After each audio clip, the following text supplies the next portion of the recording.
huge thank you to CIBC for making We Get It possible. Okay, folks, welcome to season 3, episode 3 of We Get It with Alex Mandarino.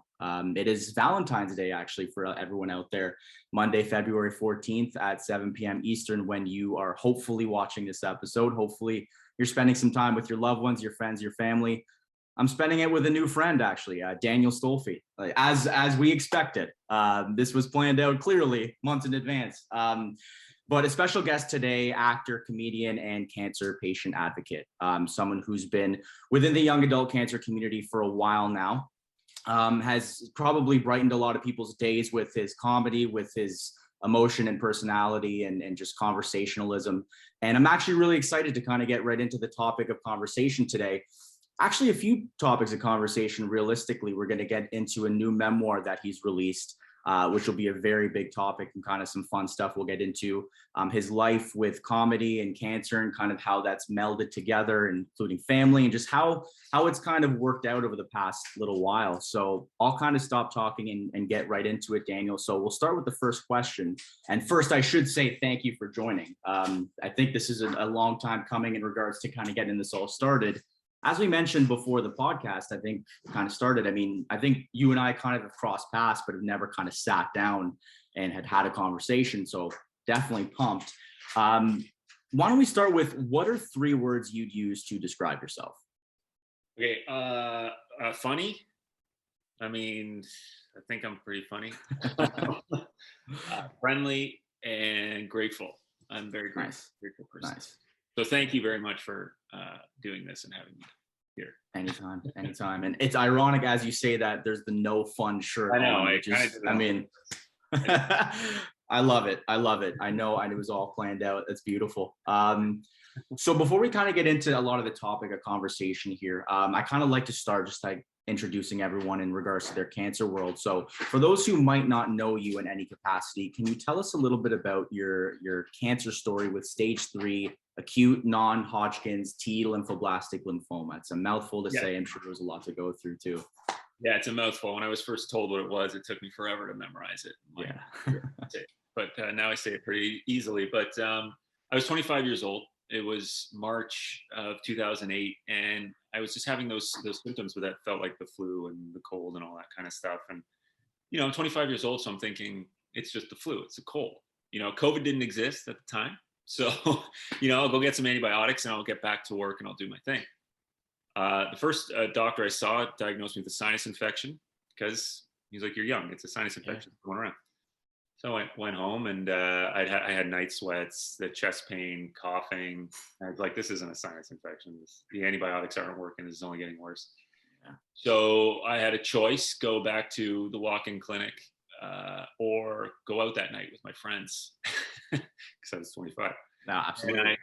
And I decided on the Friday to go to the walk-in clinic, and that doctor was a different doctor at the time. He was like, you got something going on here. Your lungs are full of fluid and you got to get to the hospital. So I went after CT scans and x-rays and all that. It's lymphoma. We don't know what kind, but it's lymphoma. I didn't know what that was. I was just like, what is that? Yeah. And the moment that he said those words, time kind of stood still. And I ended up undergoing 2 years of chemotherapy. Weekly chemotherapy, first 10 days in hospital, spent about 40 days and nights in the hospital, all told, spinal taps, radiation, loss of hair, appetite, 50 pounds, all that kind of stuff. It was an absolute nightmare. I had to move back home with my parents and, be taken care of all over again. And it was crazy. It was an absolute roller coaster, but I'm here now, and I made it through. And I'm now on the cusp of young adulthood. I'm almost 40. I'm turning 40 this year. So I kind of feel like my young adult Cancer Canada days are ticking down, right? So, yeah. Nice. No, and I mean, it's funny. I feel like there's a lot of similarities to myself. I know when I originally I diagnosed with acute lymphoblastic leukemia.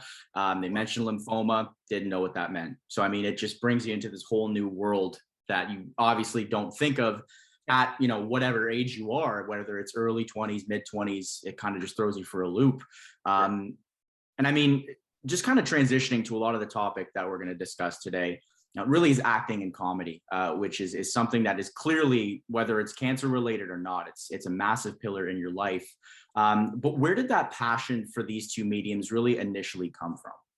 So, I mean, I've been making people laugh my entire life. That's something I've been doing since I was a kid. Like as a child, I knew that was something I enjoyed doing. It created ease in people's lives, and I loved it. And I wanted to do that for a living. So it started very early on, and then I went to university for theater.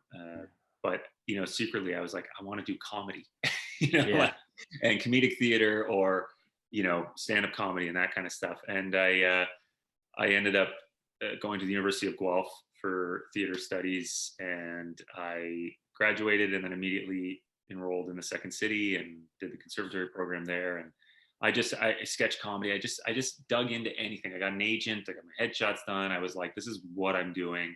And I knew it's what I wanted to do, but it was, but telling anybody that you want to be an actor or a comedian or an artist when you're young is a very it's a very tough life, So it's always a tough thing to kind of admit that you want to do, especially when you don't come from an artist's family. I'm Italian. My parents are, they were both teachers, but there's a different kind of mindset there too, right? It's like start your own business or become a teacher or do something that we can understand, but they're obviously very supportive now. I mean, it's been this is my life, so this is what I do, and it's been a lot of fun. yeah, no kidding. I mean, you've made obviously a lot of success in it, and it's funny, and we'll get into this too. It's a wonder if the cancer journey had played a factor in that, and in kind of making more of a push towards acting and comedy. So it sounds like at 25 years old, I mean, at the time kind of diagnosis, you almost had a clear set of goals for yourself prior to being diagnosed with cancer. Is that like a fair thing to say? It's totally a fair thing to say. I knew, comedy was my path. I was working as an artist, and I was living as an artist. I was paying my rent. I was making my living, and it was something that I was seeing the progression. I was seeing myself going into that next level of where I was going to, what I was hoping to achieve. And cancer was a big nail in the, in the proverbial coffin kind of thing. To me, I thought it was a sign to say, you got to stop doing this. Like this shouldn't be pursuing this anymore. But while I was going through treatment, the only thing I wanted to do was get back on stage again, was get back in front of the camera, was make people laugh again. That's all I wanted to do, because I was like, if the last time I got to do that was the last time, then then that can't be it. It was like that kind of the mindset was like, I have to beat this thing because I have to get on stage again. And I did, even I was 14 months into treatment, and I was like, I think I have enough energy where I can do a 1-hour show. And I'm going to rent out a space, and I'm going to do it. And that's why I did the show at the Second City all those years ago. And I know we haven't talked about that yet, but so it was also a driving force to keep doing it. Like cancer was this thing that I thought was going to stop me, but then it actually kind of motivated me to prove it wrong, basically, to say, I'm going to do what I want to do. So it's no, and I mean, one thing I've always thought of too is when people ask for advice, or they give you kind of a leeway to say what got you through it. I mean, obviously there's a lot of factors. There's a support factor in the family and things like that. But I think when a lot of people have a goal in mind, or they have kind of a clear cut thing, I need to do this. I want to do this. So I have to push through all of this. It makes a big difference. And I mean, like, obviously in this particular case, and exactly the perfect segue to the show and really to where you took it moving forward. How did humor play a factor in your life going through your 2 years of treatment? Obviously, one thing I really want to touch on, bring it up when you want, but Cancer Can't Dance Like This, which is that award-winning kind of one-person show. Get right into it. How did the humor kind of play that whole factor in those 2 years? So it was interesting. Initially, when I was diagnosed and I started chemotherapy, before I actually started the chemotherapy, I was very jokey about it. I was telling all these jokes and like, hey, it's going to be fine. The moment that it started and the side effects and all those kind of things happened, I was like, this isn't funny. This is the worst thing in the world. I don't know if I'm gonna be able to find humor in this.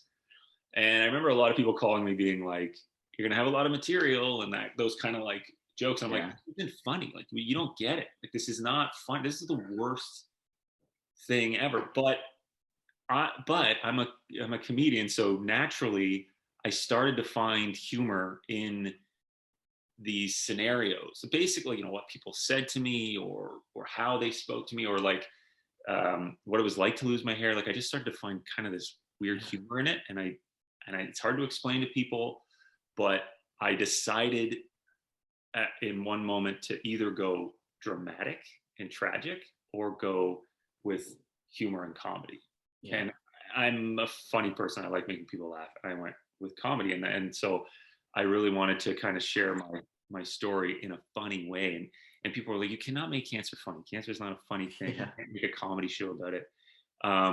But that was also a challenge as an artist too. To be like, no, I think I can if I do this, if I do this the right way. If I'm not punching down, I'm never making fun of cancer in some sort of way, or what people are going through. It was always like, I decided to personify the attributes that I lost to the illness. So my hair was an Italian barber. My appetite was a Gino who lived in his parents' basement. Like my sex drive was this like ladies' man. So it was these big kind of characters that I played on stage that made it humorous, made it palpable, made it like, okay, cool.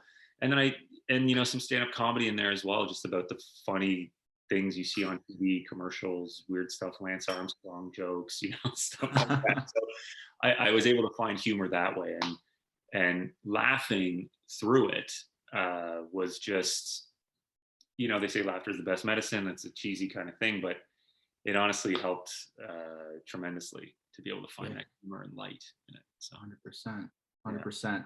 That it brings up a new question. So I mean, obviously, that's the big thing.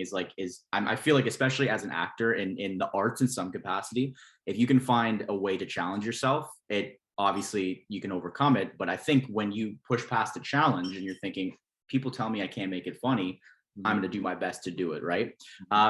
Did you find that? And I mean, obviously, as a comedian, you kind of find your own way and you try new things, but did you find that with this maybe performance, with this show, it was a different kind of humor that you were doing than you would normally do? Like, as it sounds like there was a bit of like the self-deprecation kind of things with obviously your journey. Like, did you find you had to find a new way of comedy for this show, or did you kind of just stick with what you're used to? I definitely found a new way, but I found a better way of doing comedy. I think what I used to do was I was trying to do comedy the way that you're supposed to do comedy, which was what the teachers or what people you see stand-up comedians do a certain bit or whatever. And for the first time, I trusted myself in the sense of saying, like, this is all my material, these are my words, I love doing character comedy, I love doing big kind of performance style comedy, telling stories. And I just owned it for the first time, actually, in my show. I tried to just put all the things that I've always wanted to do in one show, because again, this was the last time in my mind that I was performing on stage. If it was the last time, how would I want to do it? It's that kind of thing where people say, like, if this was the last day of your life, what would you do? And that show was that for me. It was like, well, this is the last time I'm going to get to perform, so this is what I'm going to do, and I don't care what anybody says, if it's right or wrong or this, that, the other.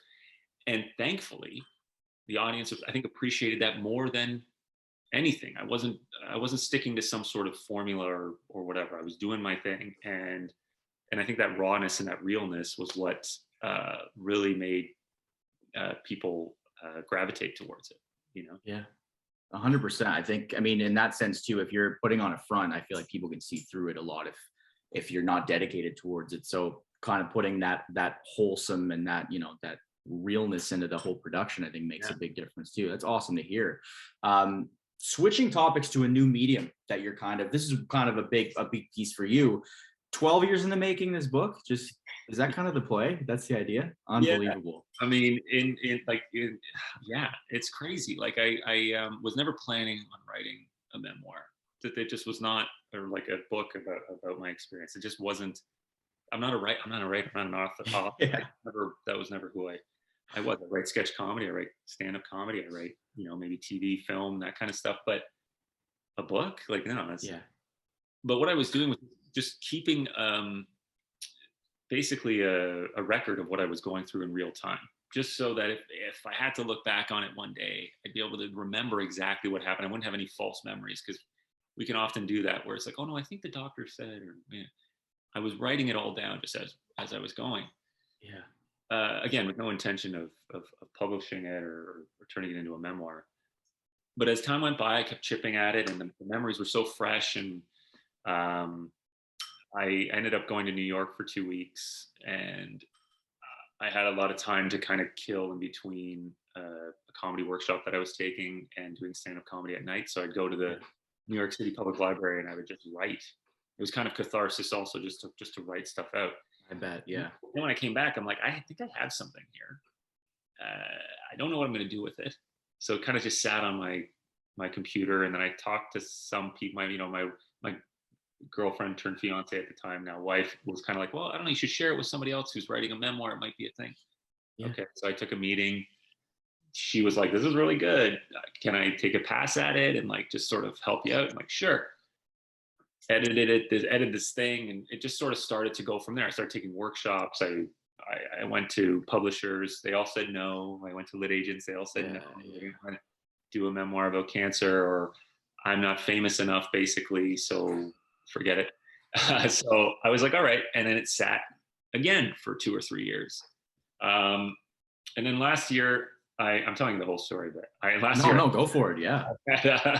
Last year I had a daughter, and also, the pandemic was kind of a shot in the arm to be like, here's that moment again, right? Where if this is the last, thing that you're going to leave for her, or if this is the last thing that you're going to do, you may as well do it. So I decided to self-publish and really just go for it and really dig in and give it everything that I had, and got people to give feedback again and do the thing. And I went through a publishing company that helps with self-publishing. Good. So it's a very professional book, and it's come together really, really well. And I'm really proud of it. I still can't believe it's here. Like, this is the actual like physical copy of it, where I'm like, oh, look, I actually have a book. It's physical. It's really, there it is. Really strange. It's nice to have like a tangible item, right? That kind of represents everything. I think that puts it into perspective, right? I mean, that's true. I mean, like the live show was a great thing, but you have to be there live to experience it. Right. And, people want videos of it and stuff. And I wish I could do that for them, but it's a different experience watching a taped theater show. Oh, 100%. Versus being there and, that energy and stuff. You just can't replicate that. So, but at least with the book, it's like this tangible thing. It's like, here it is. This is the story in all of its details, and there's humor injected into it too. So yeah, incredible. And we're talking about the comedian versus cancer. The show must go on. Just for everyone kind of interested, and I'm glad you threw the book up there, right there. That's perfect. So I was lucky enough and grateful enough to work with one of the program coordinators, Gabrielle Fecto, at Yak, and we kind of put a book together last year. Very shorter, probably not as long and kind of long-winded or detailed as yours. Thank you. Yeah. And that was fun. I mean, it was a great process, but there's a lot that goes into it. And I feel like for you, it was different because you had all these bits and pieces of information that you kind of threw together. But what was the writing process like? I mean, especially for you who not like self-proclaimed, not a writer per se, what was that like for you? Was there difficult aspects that maybe there's part of your journey that you didn't want to touch on? Like, what was that whole experience like for you? Yeah, it was crazy, because initially I was just kind of barfing on paper, as they say, and just getting it all out there. And then realizing when I actually had to turn this into a book that made sense chapter per chapter, and like if you're going to say something in this chapter, it better mean something later. Like there was all these kind of rules and stuff that I was like, oh, and it ended up becoming like just a real job. You know what I mean? Yeah, really. It was a lot of hours of work, but the writing process itself was kind of seamless in the sense of I knew the story I was telling. I didn't have to make up characters or get to like it's not fictional. Like it's not fictional, right? In the sense where it's like there's a wizard and a warlock, and I have to create this world. I knew what the hospital looked like. I knew what it smelled like. Yeah. It sounded like, and so I could just put that on paper, and but it was a long process. I learned a lot. I had to cut a lot of things. There were certain things that I didn't want to keep in, but I knew that I kind of had to because it may be embarrassing or it may be tough to talk about, but it's what happens. It's important, and you can't shy away from it and pretend that it doesn't. So there's things in the book that are like, wow, he went there. But it's like, yeah, I did. So, and look, it's been 12 years, and to me, I'm not. Again, I'm a comedian. I'm not shy when it comes to that stuff. I don't shy away from those details about my life. The self-deprecating kind of stuff. So for sure, we're all human, and we're all going to be there at some point. And so I think I'm happy with where it is and what I kept in and what I took out. So 100%. No. And I mean, that's the thing is having those moments that you might not want to put in just because they're either too raw or too personal. Yeah. Is where people can really relate, I think, to some of the stuff, right? Because they probably deal with the same things throughout their experience. It might be a question that you might get a lot, but like in terms of this book, it's kind of a generic question, but what do you think readers can expect out of this story from reading about you? Well, I think they're gonna get a real honest perspective from a cancer survivor who doesn't give a shit. Can I say that? Yeah, go for it. Yeah. It's in there now. Perfect. Doesn't really care about what other people think, to be honest with you. So it kind of like comes from that perspective, and I think the freedom with which I wrote it kind of helps the reader kind of go like, yeah, right on. And I do this. I have this bit too, where it's cancer makes you gangster, which is the idea that if you can go through this, if you can get through, if you're going through cancer, you're a G, like you're like nothing's gonna stop you. So who cares? It's like that kind of thing. Like it's that fuck it mentality, and go do it. So, and I think that's in the book, and I think it comes out in my writing, and it comes out in the way that I express myself, which I think people appreciate in the, which I didn't know, but that's the early feedback that I'm getting. Is that so? Yeah. Nice.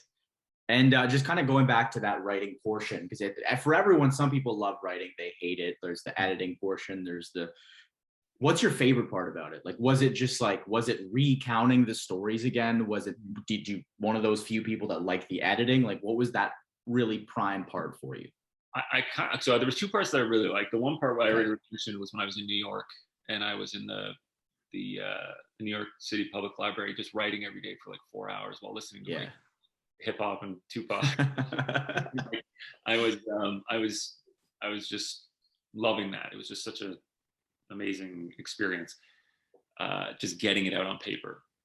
Then I hated the whole, oh, you can't put this and you can't do that. You got to the big edits. I did not like doing. No. But when it came down to the little edits and fine tuning and the design of the book and and all those kind of things, I really enjoyed that process. It was just that fine tuning, making sure all the details were correct and using the right word at the right time, and then finding how the joke will be funniest if I say it this way. Like I like that part of it, that end part where you do it so much where you start to get sick of it that you're like, okay, it's ready. I can't read this anymore. It's ready. So that's when that for me is the best part of writing anything. Yeah. Yeah, it is that. It is tough to kind of get to that part where you're like, it's done. Like I can't change anything else. Well, Like and this is it now. too, right? Like you get to a place where you go, okay, how many more times can we rewrite this sentence? And then you've read it enough times where you're like, no, this is it. This is a sentence. So. Yeah, absolutely. I mean, I can't believe you're listening to Tupac in New York, by the way. It's Notorious B.I.G. if you're in New York. I think. It's new. I know. I was West Coast. Unbelievable. It is what it is. We'll let it go for this time. You know, I had earphones in, so we're good. Yeah, exactly. No harm done. No, I mean, I didn't. This is kind of just off the cuff more so than anything. But now that it's out, is it nerves? Is it relief? Like, are you happy it's kind of done and out there? Like, how do you kind of feel now, just being like, this is it now? It's out. What are the emotions? Initially nerves, yeah, and excitement, but also like, what did I do? What did I just do? Am I crazy? Like, how is this like? It's just a weird thing because you're spending so much time doing it. Like you're in the process of, but you don't realize that once you put it out there, it's out there. Yeah. There's no turning back. It's out there. Just like any piece of art that you put out there, any art form.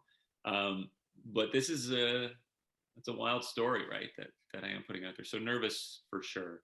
But so far, again, the book has been available for a few weeks now, and the initial feedback has been really, really great and really, really wonderful to hear. So I'm like more than happy with what I've been with the feedback thus far. Nice.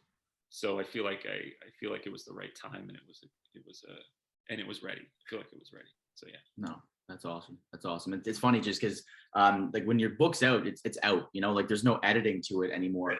When you with the show, right? Like with Cancer Can't Dance Like This, did you make adjustments to it after it was out at all? Or was it, like I guess you can make those moves when it's a live show. Yeah. I could, and that was the difference. Like it changed drastically from that first. I bet. The first performance was about 75 minutes long, and it ended up being about 55. You know what I mean? So like there was 20 minutes of stuff that I had to cut just to tighten it. Comedy's always supposed to be tighter, right? So right. And realizing that over the course of 60 shows and different performances, all the way to the end, all the way to my very last show, I was making changes because you can always make it a little bit better. And you know, with the book, that's why I probably did about 100, 200 drafts, or I don't even know how many I did. Jeez. But you know, you're just trying to get, and there's still a couple of typos in there that drive me crazy now that I see them, and I'm like, oh no, but I can't do anything about it. I know. You know, what are you gonna do? You got to live with them now. Yeah, that's it. So yeah, nice. Switching topics a little, and I asked this of a lot of the men kind of in the cancer community, because we're truly like a rarity for the most part. Being a man within the cancer community of any capacity, any advice or any, pieces or tips for those men who might be kind of interested or on the cusp of seeking support, but maybe they don't feel comfortable with it yet? Well, I know I was one of those. Men for sure. But one of the big things I was really looking for during my treatment were other people my age who were going through what I was going through. It didn't have to be man, didn't have to be woman, could be anybody. I just needed I needed to be supported in what I was going through.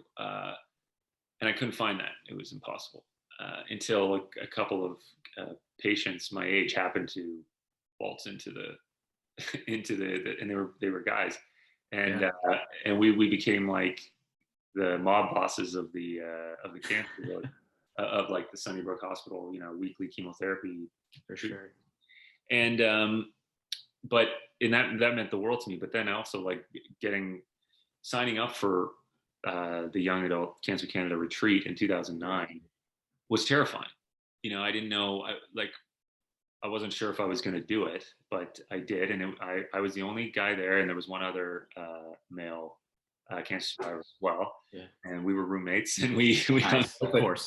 But it was, and I would really just suggest it made the biggest difference in my experience. Like it gave me so much perspective, hearing other people's stories, and knowing that, look, we're all going through something crazy, and some are it's worse than what you think you're going through, and then some it's better than what you're going through. But at the end of the day, you're all going through this crap, together. And the more people that you can surround yourself with, the better, and I, because you can't hold all that stuff inside.